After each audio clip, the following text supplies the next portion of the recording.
अगर आप सरकारी परीक्षा की तैयारी करते हैं और आपके सिलेबस में आधुनिक भारत के इतिहास से अगर सिलेबस है, तो आज के हम लोग क्लास में यूरोपीय कंपनियों के आगमन, 1857 के क्रांति और समाज सुधारक की 30 वन लाइनर हम लोग पढ़ेंगे, जो आपकी परीक्षा में बार-बार ये क्वेश्चन पूछे ही जाते हैं।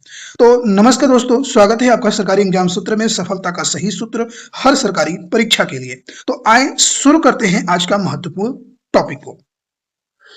तो आज हम लोग वन लाइनर देखने वाले हैं, है ना, जिसमें हम लोग यूरोपीय कंपनियों के आगमन को देखेंगे और ब्रिटिश में विस्तार को भी देखेंगे, 1857 की क्रांति और समाज सुधारक से भी क्वेश्चन हम लोग देखेंगे वन लाइनर फॉर्मेट में। तो मेहनत इतनी खामोशी से करो कि सफलता शोर मचा दे।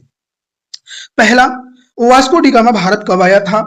तो 1498 ईस्वी में वास्को डी गामा भारत आया था। प्लासी का युद्ध 1757 किनके बीच लड़ी गई? यह लड़ा गया तो सिराजुद्दौला और अंग्रेज के जो क्लाइंट थे उनके बीच यह युद्ध लड़ी गई।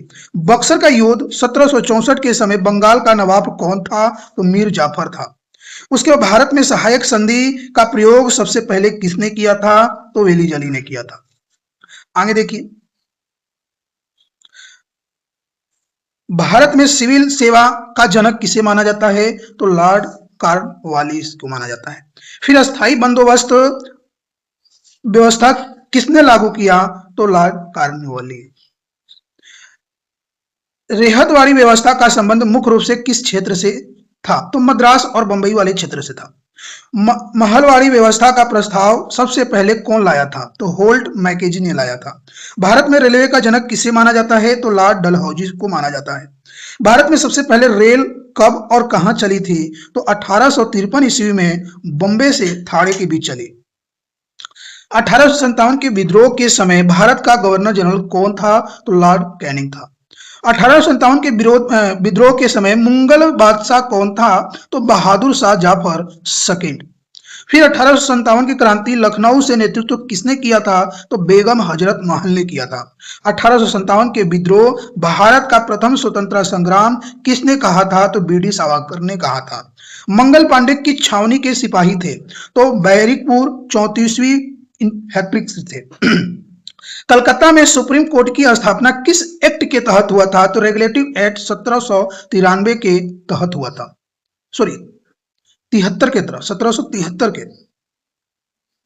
आगे देखते हैं हम लोग सामाजिक सुधारक, समाज धार्मिक सुधारक और शिक्षा से हम लोग जो वन लाइनर क्वेश्चन बनने वाले हैं उसको देखिए। ब्रह्म समाज की स्थापना 1828 को किसके द्वारा की गई थी? तो राजा राम मोहन राय के द्वारा किया गया।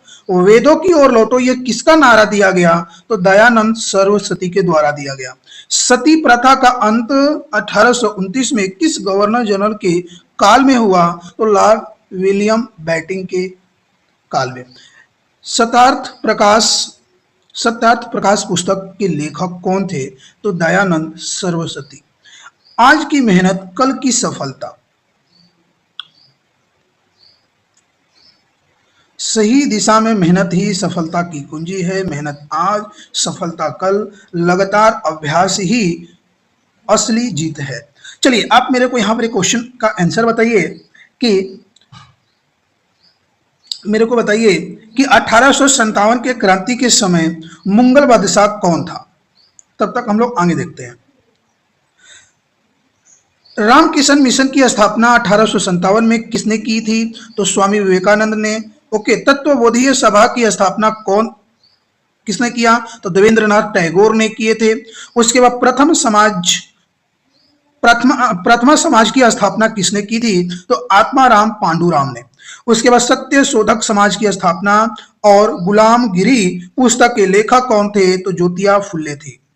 आगे देखिए, तो आगे देखेंगे अलीगढ़ आंदोलन के प्रवर्तक कौन थे? अलीगढ़ आंदोलन के प्रवर्तक कौन थे? सर सैयद अहमद खान। यंग बंगाल आंदोलन के नेता कौन थे? तो हेनरी विवियन डेरिजो। थियोसोफिकल सोसाइटी का मुख्यालय भारत में कहां था? तो मद्रास में था। भारत में अंग्रेजी शिक्षा का मैग्ना कार्टा किसे कहा जाता है? तो डिस्पैच को 1854 में। फिर भारत में पहली जनगणना किस वर्ष हुई थी? तो 1872 में। लॉर्ड मियो के काल में। लॉर्ड मियो के काल में। उसके बाद भारत में नियमित जनगणना की शुरुआत 1881 में किसके काल में हुई थी? तो लॉर्ड रिफन के काल में। ओके, तो चलिए दोस्तों, आज के लिए हम इस क्लास में इतना ही रखते हैं। मिलते हैं इसके नेक्स्ट बात अगले क्लास में एक नए जोश और एक नए उत्साह के साथ। अगर आप लोग को वीडियो पसंद आ रहा हो तो वीडियो को लाइक करिएगा, चैनल को सब्सक्राइब करिएगा और अपने दोस्तों के साथ शेयर करिएगा। अगर इस वीडियो का पीडीएफ चाहिए तो टेलीग्राम चैनल से जुड़िए। तब तक के लिए धन्यवाद।